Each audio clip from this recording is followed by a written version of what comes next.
ایک چور چوری کرنے کی نیت سے مسجد میں آ گیا۔ اس نے مسجد کی الماری سے چندہ جمع کرنے والا ڈبہ نکالا اور پیسے نکالنے کی کوشش کرنے لگا۔ پیسے نکالنے کی کافی کوشش کرنے کے بعد بھی اس ڈبے سے کوئی نوٹ باہر نہ نکلا۔ اس ڈبے سے پیسے نکالنے کی کوشش کر ہی رہا تھا کہ اس چور نے کسی شخص کے مسجد میں آنے کی آہٹ سنی۔ یہ جلدی سے جا کر الماری کی طرف کھڑا ہو گیا۔ جب وہ بندہ سامنے سے گزرا تو یہ چور جلدی سے مسجد سے باہر نکل آیا اور اس بندے سے سلام لیا اور جا کر وضو کرنے لگا اور اس نمازی کے ساتھ کھڑا ہو کر نماز پڑھنے لگ گیا۔ وہ نماز اس لیے پڑھ رہا تھا کہ کہیں اس بندے کو مجھ پر شک نہ ہو جائے۔ جب اس نمازی نے نماز پڑھ لی اور اس چور نے بھی نماز ختم کی اور اس چور نے مڑ کر دیکھا کہ وہ چلا گیا ہے، وہ باہر گیا اور اس نے یقین کیا کہ اب مسجد میں کوئی نہیں ہے، تو اس چور نے دوبارہ پھر مسجد میں اندر جا کر چندہ جمع کرنے والے غلہ کو پکڑا اور اس میں سے پیسے نکالنا شروع کر دیے۔ ابھی چور مسجد میں پیسے جمع کرنے والے غلے سے پیسے نکالنے میں مصروف ہی تھا۔ اس نے کافی سارے پیسے نکال لیے۔ پھر اچانک سے اس نے کسی شخص کے مسجد میں آنے کی دوبارہ آہٹ سنی۔ یہ جلدی جلدی سے الماری کے پاس جا کر کھڑا ہو گیا کہ دیکھ سکے کوئی شخص واقعی آ رہا ہے یا پھر میرا وہم ہے۔ جب اس نے وہاں پر ایک اور شخص کو آتے دیکھا تو جلدی سے آ کر اس نے نماز کی نیت کر لی۔ جب وہ شخص مسجد میں آیا اور اس نے اپنے سر پر ٹوپی رکھ لی تو چور کے پاس کھڑا ہو کر اس چور کو بڑے غور سے دیکھنے لگا۔ اب اس چور کو یقین ہو گیا کہ شاید اس نے مجھے پیسے نکالتے ہوئے دیکھ لیا ہے، اسی لیے یہ مجھے اس طرح دیکھ رہا ہے اور یہاں سے جا بھی نہیں رہا۔ اب جو آنے والا شخص تھا اس نے چور کے ارد گرد چکر لگانا شروع کر دیے، اسی لیے کہ وہ نماز ختم کرے اور میں اس سے بات کروں۔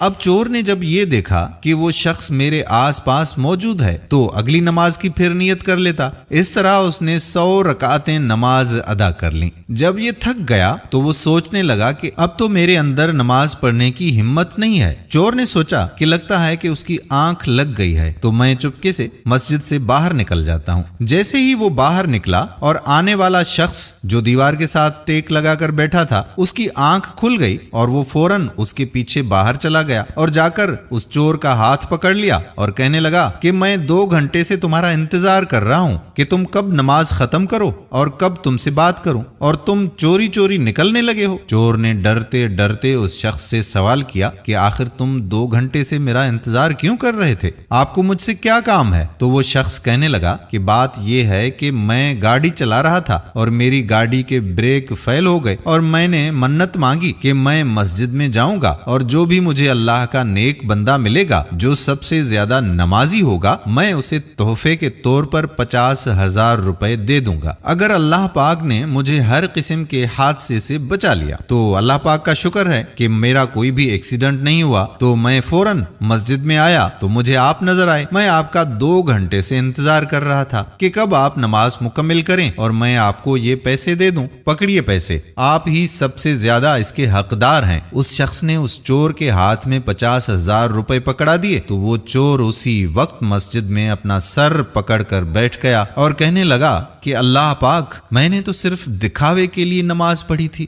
تاکہ کسی کو مجھ پر شک نہ ہو کہ میں چور ہوں۔ یا اللہ، میں نے صرف دکھاوے کے لیے نماز پڑھی تو تو نے مجھے اتنا عطا کر دیا۔ اگر میں سچ میں صرف تیری رضا کے لیے نماز پڑھوں تو تو مجھے کتنا عطا فرمائے گا۔ اس چور نے سچے دل سے اسی وقت توبہ کی اور جو پیسے غلے سے نکالے تھے اور جو پیسے اس شخص نے دیے تھے وہ سارے کے سارے پیسے اس نے مسجد کے غلہ میں ڈال دیے۔ دوستو، حقیقت میں جو اللہ پاک کی رضا کے لیے کام کیا جائے نا تو اللہ تعالیٰ اس شخص کو بہت نوازتا ہے۔ دوستو، ہم امید کرتے ہیں کہ ہماری آج کی ویڈیو بھی آپ کو پسند ضرور آئی ہوگی۔